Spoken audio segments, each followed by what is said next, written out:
की जय, भारत माता की जय, भारत माता की जय। 2-0 means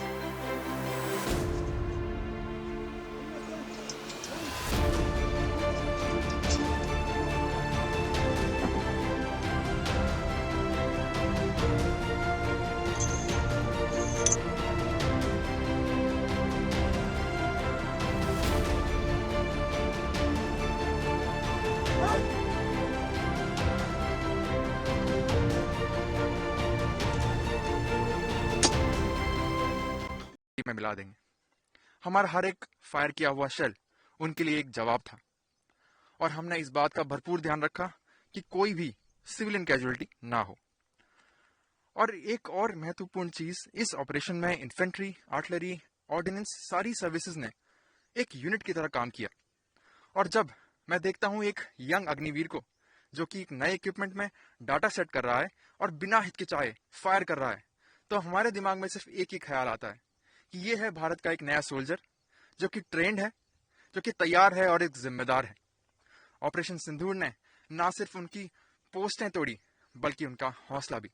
मैं यही कहूंगा, एक इंग्लिश में कहावत है कि we had our moment and we made it count. हमने ऐसा जवाब दिया है कि वो हमेशा इस ऑपरेशन को याद रखेगा और ऐसी जरूरत फ्यूचर में करने के लिए वो 100 बार सोचेगा। हमने तीन महत्वपूर्ण पिलर्स पर ट्रेनिंग की थी। पहली थी हमारी तैयारी, जो कि मेंटल, लॉजिस्टिकल और टैक्टिकल तीनों तरीके से पक्की थी। हमने हर एक कंटिजेंसी को बार बार रिहर्सल कर लिया था। दूसरा था हमारा सक्षमता। हमें अपने इक्विपमेंट और हमारी टेक्नोलॉजी पे पूरा भरोसा था।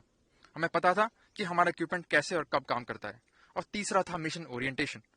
कमांड पोस्ट से लेकर गन पोजीशन सभी को पता था कि कब, क्या और कैसे करना है। ऑपरेशन सिंदूर को कामयाब बनाने के लिए हमें यह गन पोजीशन ऑक्युपाई करने का आदेश मिला था।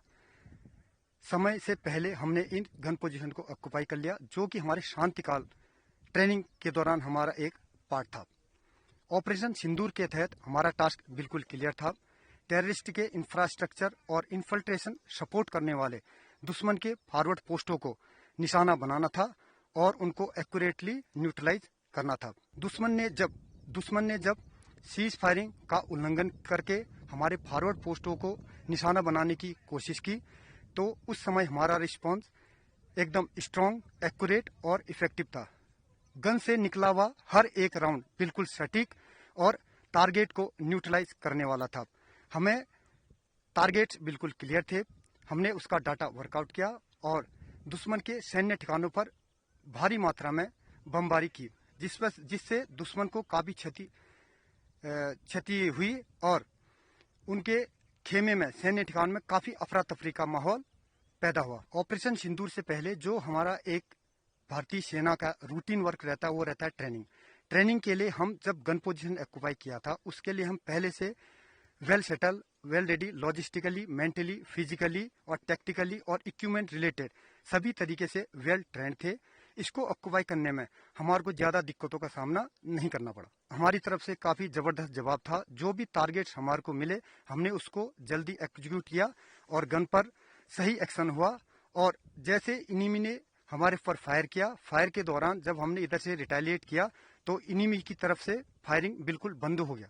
सर, जैसा कि हमें ऑपरेशन सिंदूर का मकसद बिल्कुल क्लियर था कि टेररिस्ट के बुनियादी ढांचे और टेररिस्ट के सपोर्ट करने वाले पोस्ट को टारगेट और न्यूट्रलाइज करना था। शांति काल के दौरान हमने इसकी ट्रेनिंग की हुई थी, जिससे हमें तैयारी में कोई दिक्कत नहीं आई। हमारी यूनिट को जैसे ही फायर ऑर्डर मिले हमने फायर मिशन ओपन किया और लगातार दिन और रात चला। बिना देरी किए हुए हमने हर एक टारगेट का डाटा वर्कआउट किया और सही समय और सही दिशा के साथ टारगेट के ऊपर राउंड को पहुंचाया। इस समय एक टाइम ऐसा भी आया कि दुश्मन का फायर हमारे गन पोजीशन पे आया। हमारे पहले से काउंटर मेजर्स क्लियर थे तो हमारा कोई कैजुअलिटी नहीं हुआ, हम बिल्कुल सारे सेफ थे। बाकी हमारा फायर इतना सटीक था कि दुश्मन के ऊपर जैसे हमारा फायर बिल्कुल सटीक लगा तो उन्होंने हमारे सिविलियंस के ऊपर फायर करना शुरू कर दिया कि हमारा ध्यान भटक जाए, लेकिन हमारा ध्यान नहीं भटका। हमने अपने रोल पे कायम रहे। ऑपरेशन सिंदूर में जितने भी हमें टारगेट मिले हमने उसको बखूबी अच्छी तरह से फायर किया और अपने ऑपरेशन को सक्सेसफुल बनाया। ये ऑपरेशन हमारे लिए एक ऑपरेशन नहीं था, एक सीख थी, ताकि इंडियन आर्मी को जब भी जरूरत हो हमारी आर्टिलरी हमेशा तैयार रहेगी।